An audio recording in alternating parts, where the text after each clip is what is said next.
Did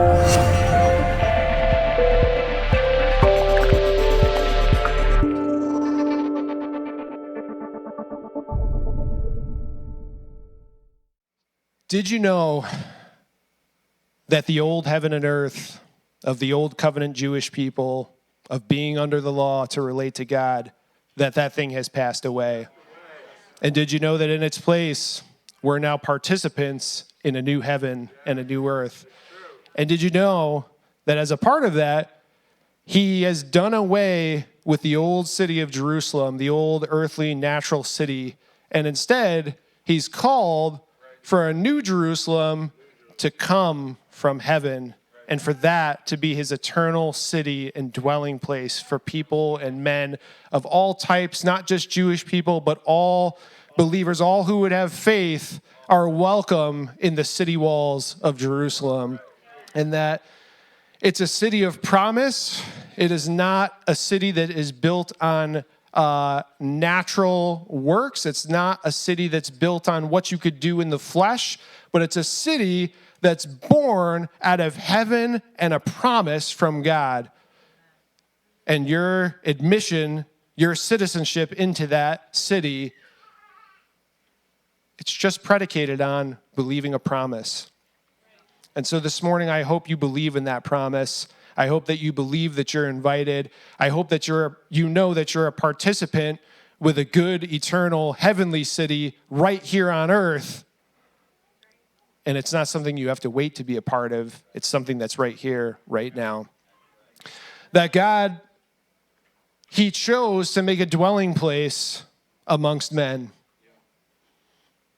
That he's building each of us as people who house his spirit, who are then knit together, fashioned together to become his dwelling place, his temple, his place on this earth to show up and be the light. He doesn't need an ornate building. He doesn't need any gold in his building. He doesn't need his building to be worth millions of dollars. All that he needs in his building is for you to show up with another believer, and therefore he will begin to place the blocks in place so that we will be fashioned into that true, eternal, heavenly city. And that it says in John chapter 1, verse 14, that the Word became flesh and dwelt with men. When Christ was on this earth as Jesus, he wanted you to know he wants to dwell with you. He wants to dwell in you. And so anyway, that was a few verses from Bible study this morning that resulted in those thoughts that I'm sharing this morning. But I just want to put you in the frame of mind that you are a part of something very special. And sometimes the way people have come to think of church, the way that people have come to think of church buildings or church people, it's so low and meager compared to the heavenly promised reality of what we're a part of. And so just to awaken you up to a glimpse of that, and I know how much things could change. And so none of that maybe is directly connected to the message this morning. That's okay. The message this morning, I got a message from a friend who recently shared some good news. And his good news is that he and his wife recently had I'll say a rekindling of their relationship with the Lord. And so it's exciting news, exciting to hear. A long period of being dormant into, the potential of new possibilities in church. And as a part of that, this friend said, I want to do something with you. I want to do a Bible study with you. And the Bible study that I want to do with you is I want to read the book of Genesis, and I want to read that book with a specific question in mind. And the question that I want to address is, who is God? And so obviously my arm doesn't take much twisting when it comes to something like that. I said, I would love to do a Bible study like that, and we can figure out the answer to that question. And so very quickly, I'm reading through the book of Genesis, and just making a note. Every time I see something that I think is God, describes God, shows who he is, just quick note. And so you see things that he's the creator. He's the author of light. He repels darkness. That he has a garden, that he is a gardener, that he's somebody who makes covenant with men, that he's somebody who can favor a specific man, that he's somebody who could make and keep a promise. And you begin to see all these elements and facets and details about, well, who is God? How does he act? What does he do? And so I'm reading through all this, and with the project in mind, with the question in mind. But ultimately, as I'm reading, I found myself on some other points of interest that came up, and I wanted to share them with you this morning. And so we will look at five different spots in Genesis. So we'll look in Genesis chapter 3. We'll look in Genesis chapter 4. We will look in Genesis chapter 11, chapter 13, and chapter 25. And I want to share a couple verses, a little bit about each of these things, and then really try to weave something for you and help you to see a bigger picture. And so the last verse of Genesis chapter 3, it's verse 24. It says, after he drove the man out, he placed on the east side of the Garden of Eden an angel and a flaming sword flashing back and forth to guard the way to the tree of life. And so if you're familiar with that, initially, God created Adam, then created Eve. They had a garden. They had a mandate.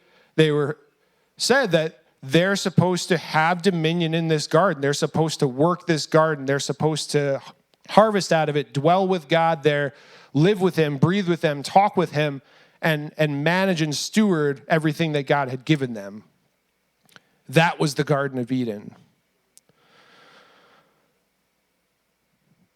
They listened to a voice, the deceitful voice of the serpent, and so they ended up yielding to the serpent's question that said, well, did God really say you can't eat of all the fruit? And so in doing that, they ended up eating of the fruit of the tree of the knowledge of good and evil.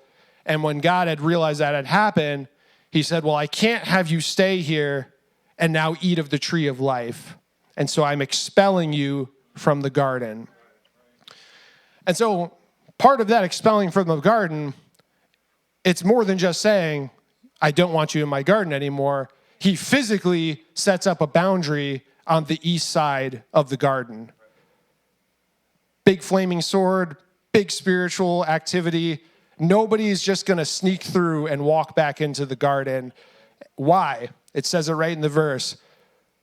I don't want you to eat that tree of life. You're not going to get to it. But just keep a mental note there. East side wall, it guards the tree of life. So, Genesis chapter 4.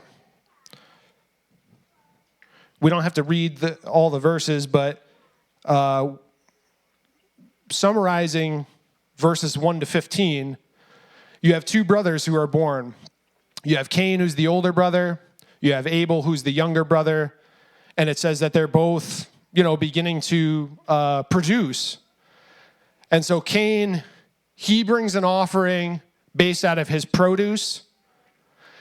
And Abel, the younger brother, brings an offering based off of his flock, out of his lamb. And very early on, we learn something about God's preferences in this situation, which is that he prefers live sacrifice, he prefers lamb, he prefers fat, He prefers blood. These are all things that are in the realm of, these are things that God places a premium on when it comes to sacrifice between man and God. It wasn't a spoken thing. It wasn't a stated thing. It was something that, well, intuitively, Abel had tapped into it. And unfortunately for Cain, Cain did not tap into that, and he brought out of what he had.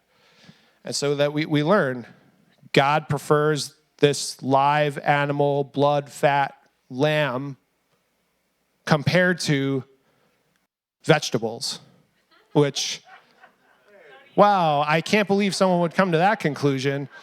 But yeah, so it's the origin in some ways of sibling conflict, right? Of the younger brother one-upping the older brother. It's the beginning of seeing, oh, God has preferences with how people engage with him. This isn't a free-for-all of we get to decide what's valuable. God is telling us there are certain things that I value and certain things that comparatively I value less. That's really important to see, because that principle is very much alive and active still today. For example, he doesn't care what you think church is supposed to look like. He doesn't. He has a preference for what church looks like. He doesn't care if you memorize and try to follow every book and every part of the law here to get closer to him. He's already made a decision on how he wants to get close to people. And that goes back to the issue of sacrifice and blood. He said, this is the chosen blood of my son, Jesus Christ. That will be the blood that I use to engage with people moving forward. I've settled that question. I'm not interested in vegetables. I'm not interested in sheep or ram or bulls. I am interested in the blood of my son. And if you want to align yourself with my ways, then you will align yourself with that blood. If you don't want to align with me, then choose another way. But don't be somebody who says, I want to align with God, and then choose to do the very things that are not interesting to him. He's already told you what's interesting to him. We have to choose to actually honor it. So we begin to get glimpses of this through Cain and Abel. We also, we begin to see this pattern play out, which is that God has this habit of choosing the second thing. So he had a first Adam, a created Adam, a natural Adam, but that Adam wasn't going to be the means of how all men were saved. Instead, he needed a second Adam, Jesus Christ. That would be the means at which people would be saved. He had a people group, a nation called Israel. That was his first initial choice. He did not decide to continue to use that. Instead, he has a new people group, the second choice, which is the church. And over and over and over again, you see this play out of King Saul was anointed king, and yet God didn't carry on the line of God's people through the Benjamites and Saul. Instead, he did a new line, the second choice, which was David, tribe of Judah. He didn't choose he didn't choose Ishmael, the first son. He chose Isaac, the second son, the son of promise. And so again and again and again, you could see this also play out, which actually really started first with Cain and Abel. You also have this interesting statement, which is verse 7. Well, 6 into 7. This is just the Lord engaging with Cain. Why are you angry? Why is your face downcast? If you do what is right, will you not be accepted? So remember what I was just saying. When it comes to God, there's no need to stay ignorant, angry, distant, afraid, ashamed, uncertain of how to approach. He's saying, I will accept you. Just do it my way. Stop exalting your way. Do it my way. And then the second half of that, if you do not do what is right, sin is crouching at your door. It desires to have you, but you must master it. Think about that. This is Genesis chapter 4. This is the third and fourth people on the planet. God is already beginning to address a question, which is sin supposed to have mastery over man? Or is it supposed to be the other way around? Other way around. How is it that the church, in all its covenantal glory and goodness before God, has let itself become duped into believing that sin has mastery over the man? It's a shame, a counterfeit, and an embarrassment in reality of his sight. He's been telling people since the very beginning, sin may be crouching, looking for you, but you must master it. Do you think if that was offered to Cain, that might be true for the church of God and all who inhabit it?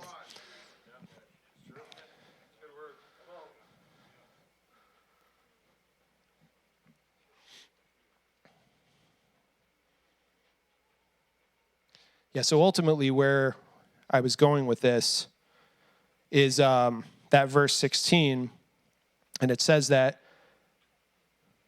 so Cain went out from the Lord's presence and lived in the land of Nod, east of Eden.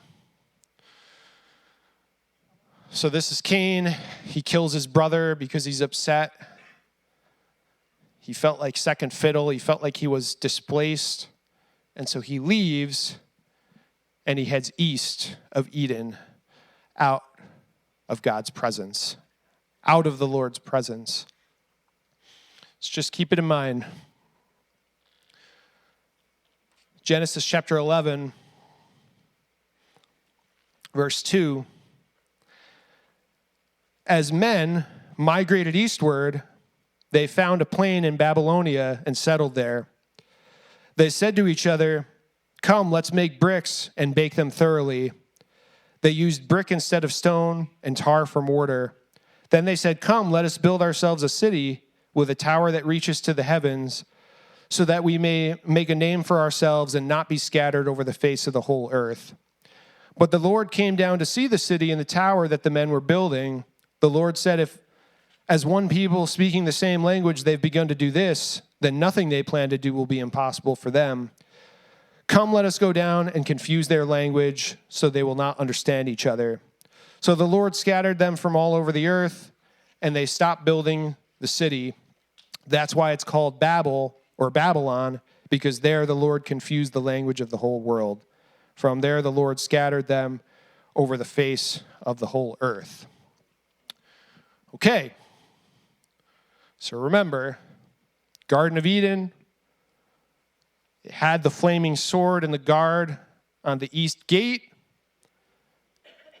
Cain and Abel. Cain sins, murders, fails to make good sacrifice, and it says he begins to migrate eastward, out of the Lord's presence, away from Eden. Now we're reading that men continued to migrate eastward, and there they landed in this place called Babylonia, aka Babylon, and they begin to build this temple, or this tower, I should say. And they're building a city in God's sight.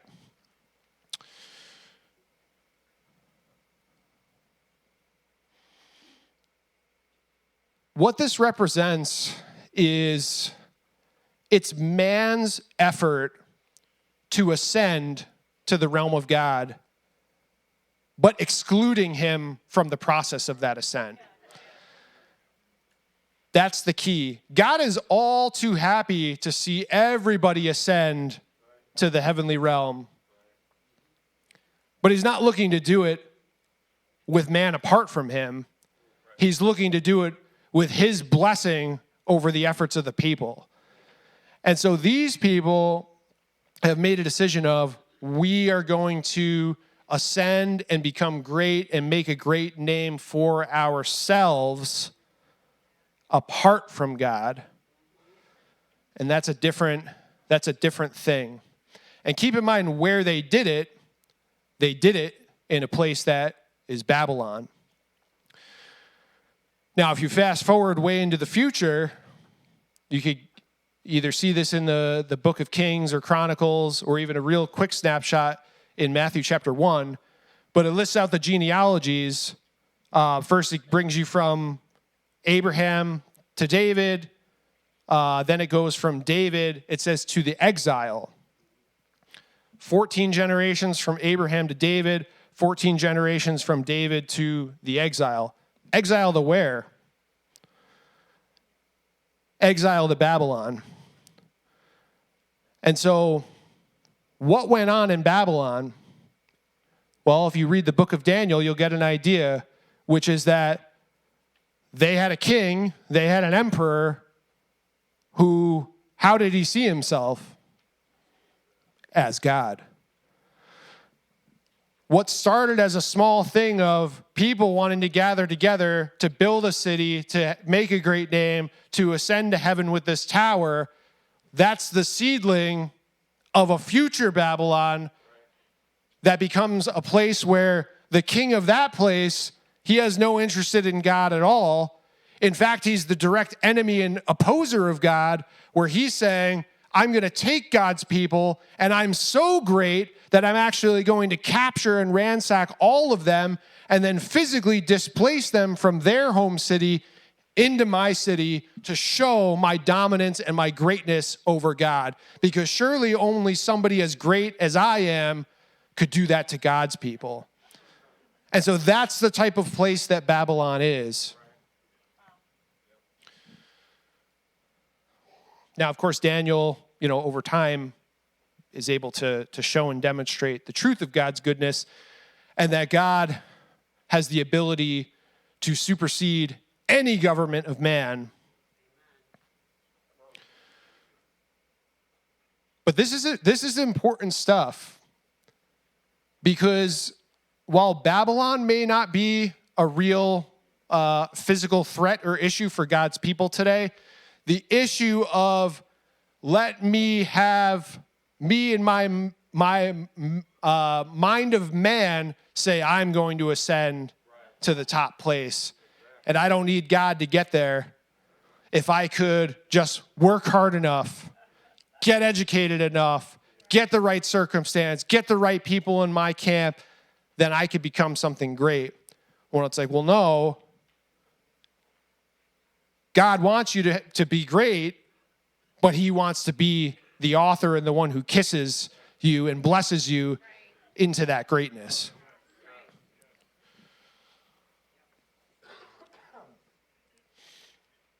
All right, so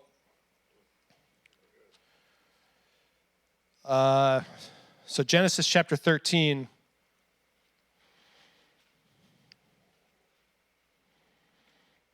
Verse 5, now Lot, who was moving about with Abram, also had flocks and herds and tents, but the land could not support them while they stayed together, for their possessions were so great that they were not able to stay together. And quarreling arose between Abram's herdsmen and the herdsmen of Lot.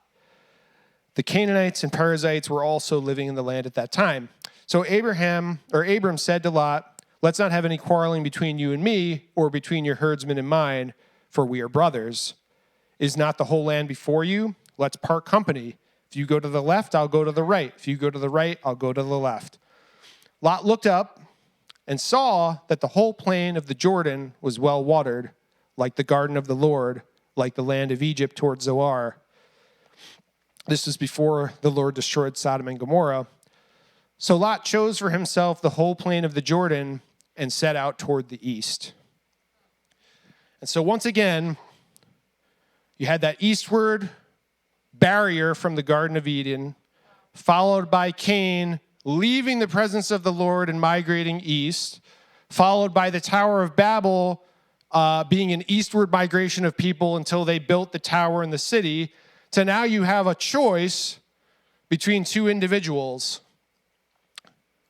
On the one hand, you have Abram, who's going to become Abraham, who's going to become a great nation, a blessed nation, the blesser of all nations on earth, who through his seed, all people will be blessed.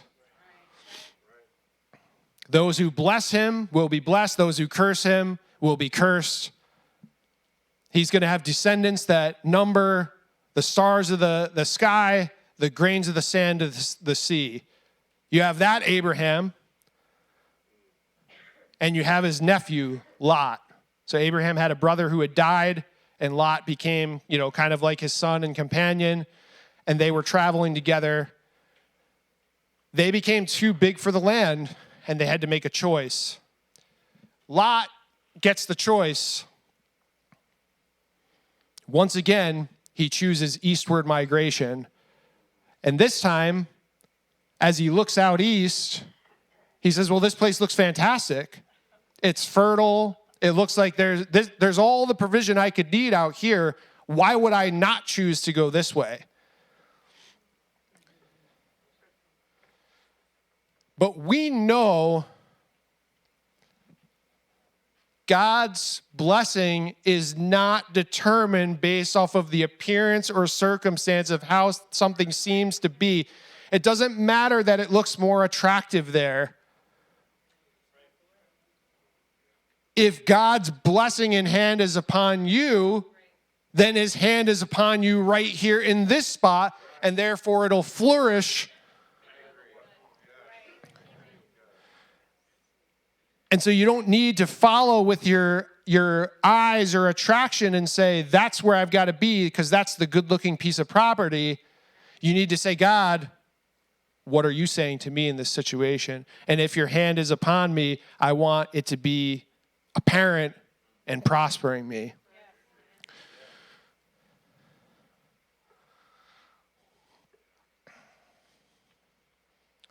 And so we'll get back to that. The last one, Genesis chapter 25.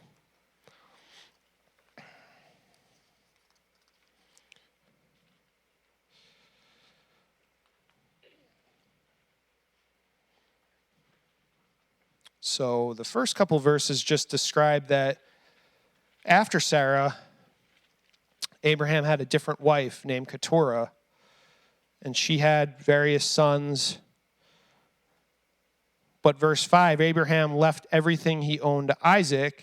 Verse 6, while he was still living, he gave gifts to the sons of his concubines and sent them away from his son Isaac to the land of the east.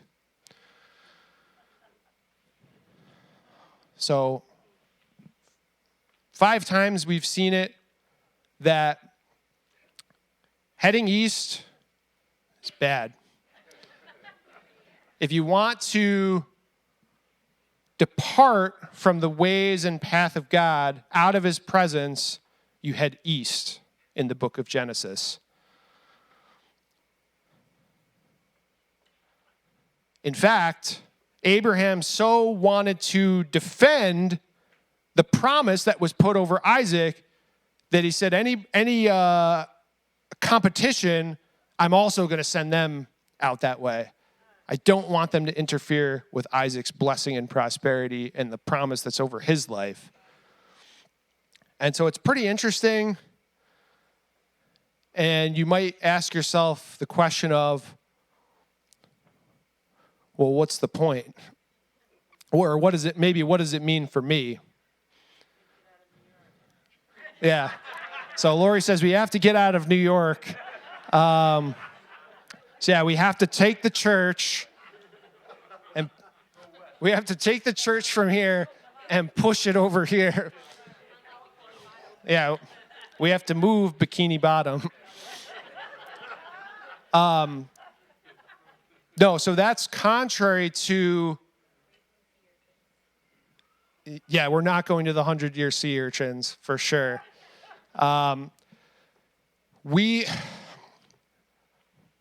Our blessing is not about a physical place. So it has nothing to do with a physical compass direction of east is bad, west would bring us closer to Eden. But what this all raises the question of is really what we were talking about with Cain and Abel, which is that we all have a choice.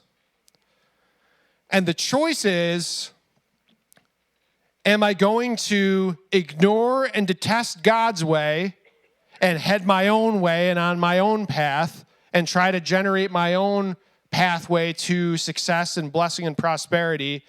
Or am I going to choose to align myself with God's way, no matter what it looks like, and say, this is where I'm going to be?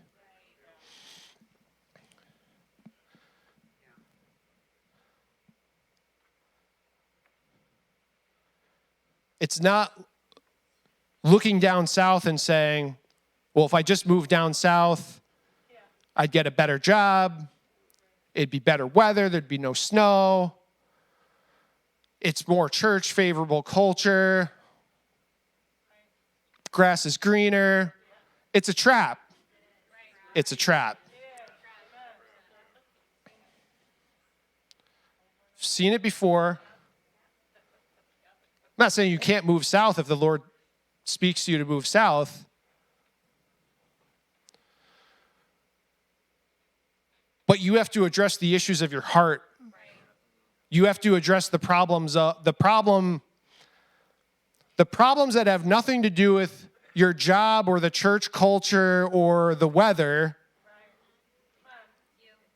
And you have to address the problem of you. That was a question that Cain refused to address. God told him, you could do it this way, and I would receive and accept you. But instead, he departed from the Lord's presence and went east. So what are you going to do? Are you going to look out there and say, wow, look at the wonderful, we wouldn't look for necessarily prosperous land, but wow, look at the job market out there in Texas. I got to get down to Texas. Maybe. It's all contingent, right? I'll say it that way. None of it is based off of my natural perception, or it shouldn't be. Did you know when I was in the process of, my last year of school here at BU, so this is like 08 going into 09, been in the church solidly for a few years, definitely committed, devoted. Christy and I got recently married at that point, so we were married my last year of college. I'm looking for work, looking for the job, looking for what's next.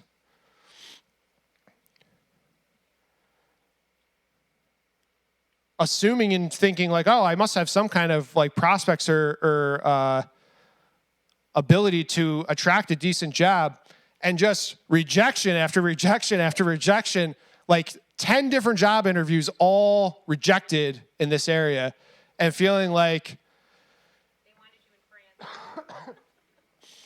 yeah, you start to ask the question of, well, I got to work,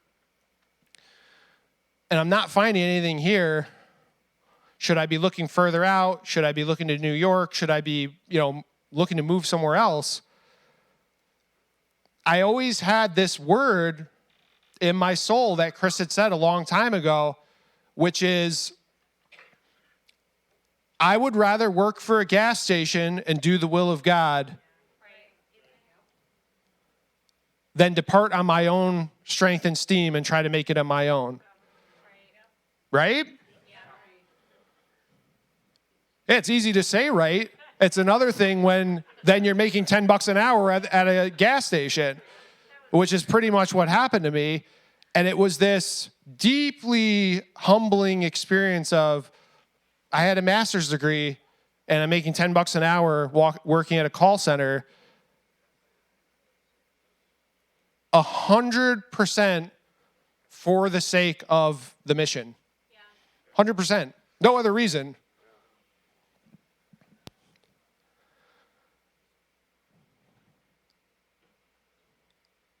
But here's the reality. Here's the point of the message, which is that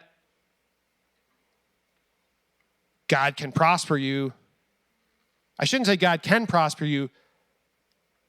God's word will prosper you. God's word will make a path. God's way will open up a door.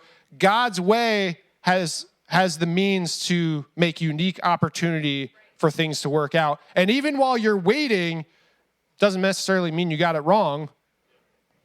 You're just waiting for the word to prove itself true. Right, Blake? Yeah, exactly. So, and I know many of you have experienced versions of that, of you're waiting. He sees you. He hears you. He hears the cry of your heart. But the key is we're not making our own way. We're not becoming Cain or Lot or the people of Babylon trying to make our own ascension. We've got to be his people yielded to his purposes.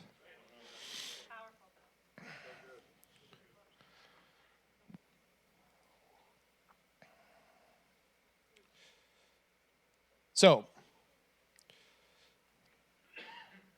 a couple other things on this note of heading east versus attaining, I'll say, to the garden, to the tree of life.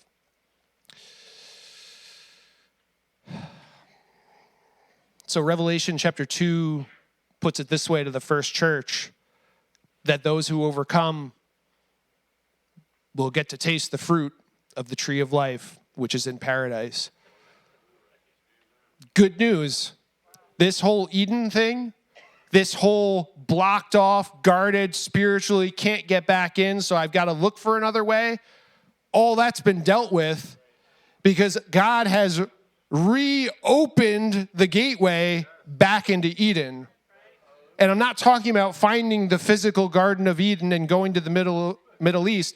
I'm talking about spiritually realizing the gateway has been opened once again for us to go to the place of Eden, the place of prosperity. That's where the tree of life is.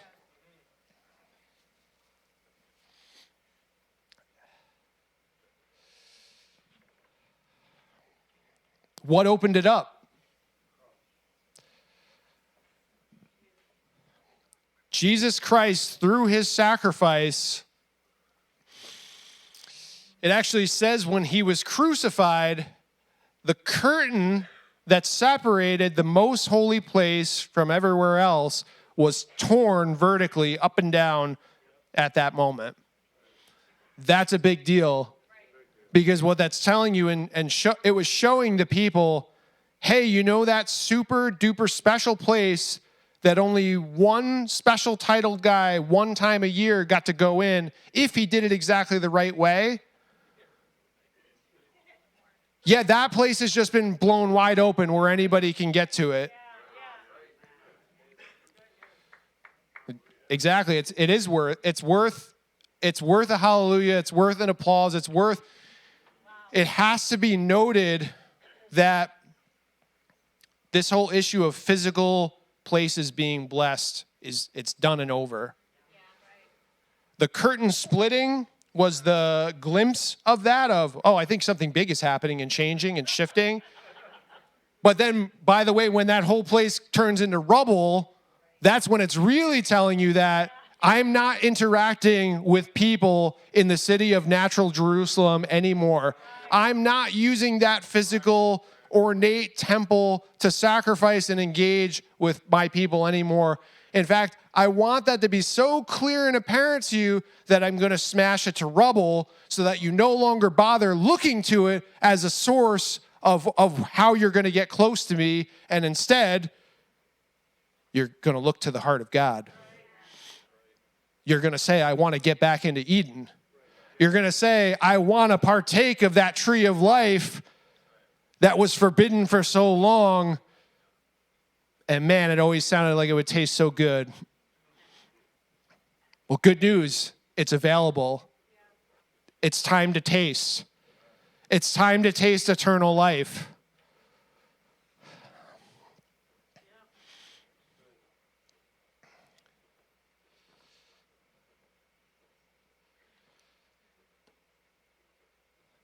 who knows how far we should go with this? I don't know.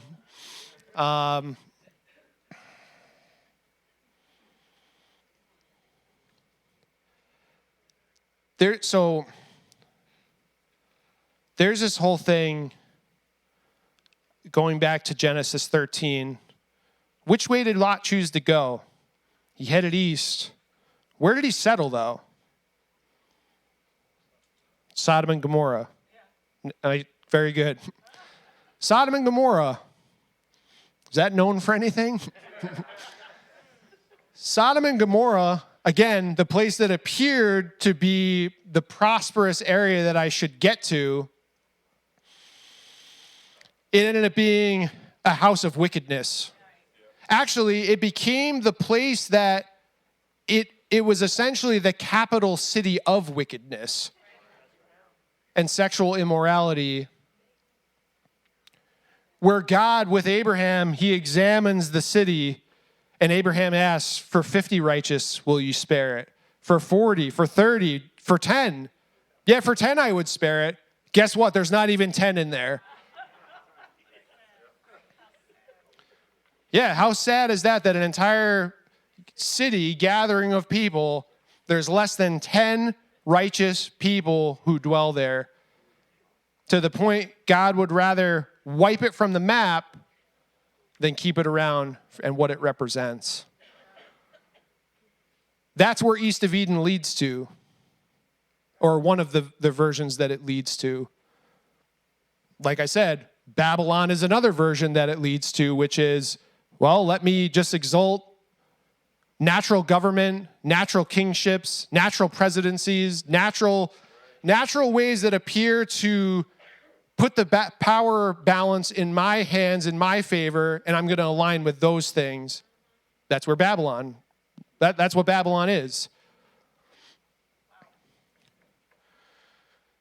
And even with Isaac, in contrast to his half-siblings, did you know that the Ishmaelites are the ones in Genesis 37, they're the ones who get Joseph.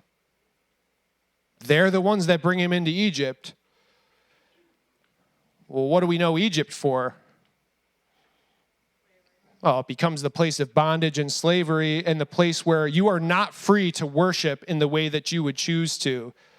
You need permission to worship from Pharaoh. And it's going to come with all kinds of strings and contingencies, and you're not going to like it very much. And he's going to beat you real bad and make you work really hard. So these are your three choices: Sodom, Babylon, Egypt.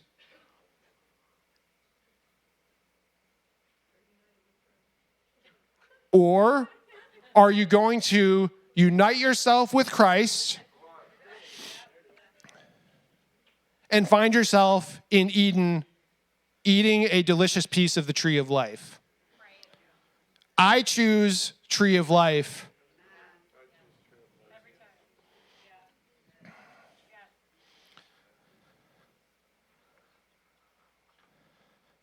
And so later on, like I said, this all started in with the question of, let's read Genesis, let's find out who God is. What I hope you're seeing is that the Bible is not just some storybook where it's just an isolated story that has nothing to do with the rest.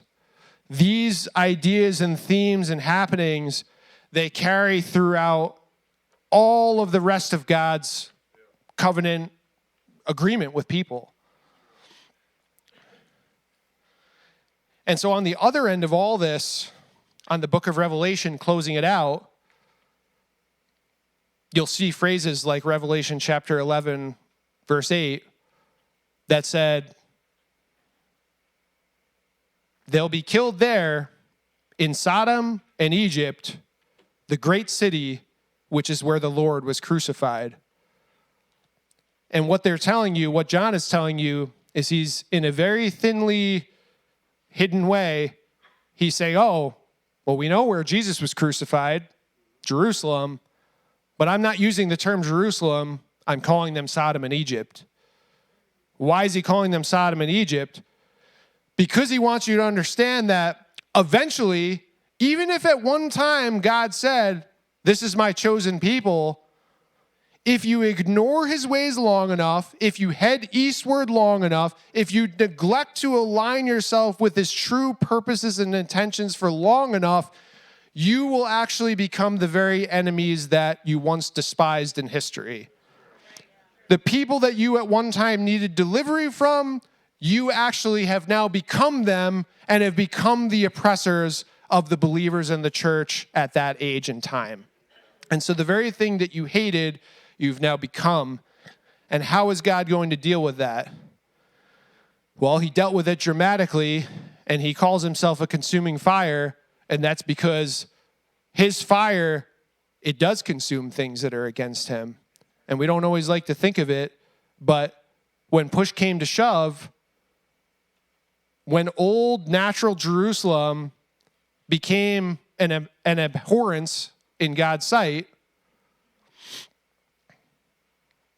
well, he's willing to see the divorce and see that thing destroyed and see that place destroyed if it means the prosperity of his new covenant people, which is us.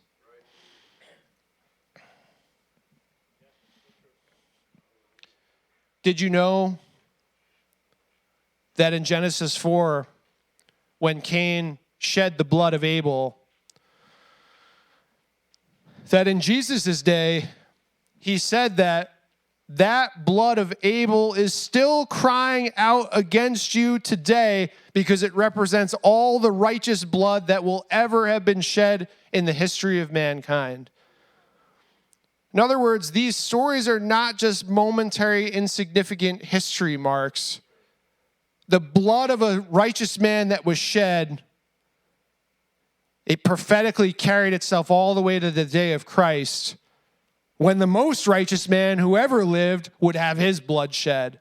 And at that point, the combination of testimony between that righteous blood of Abel and now that righteous blood of Christ being shed, it was going to be a huge sound off in heaven that said, now the time has come, God, for you to do something and deliver us from this unrighteousness. And so he did.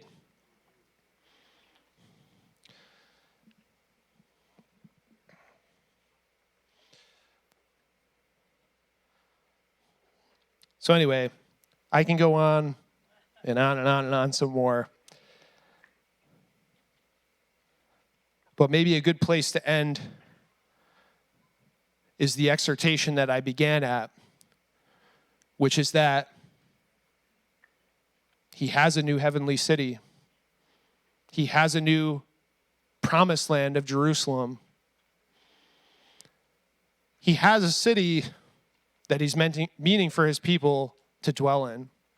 He wants to dwell with us, and he wants us to dwell with him.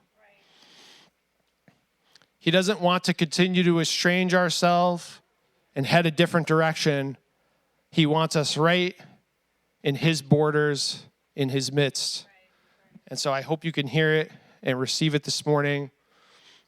Don't be tempted by the attraction of these Sodoms or Egypt or the Babylonian forces. Don't. Counterfeit, deception, distraction. His way will see you through.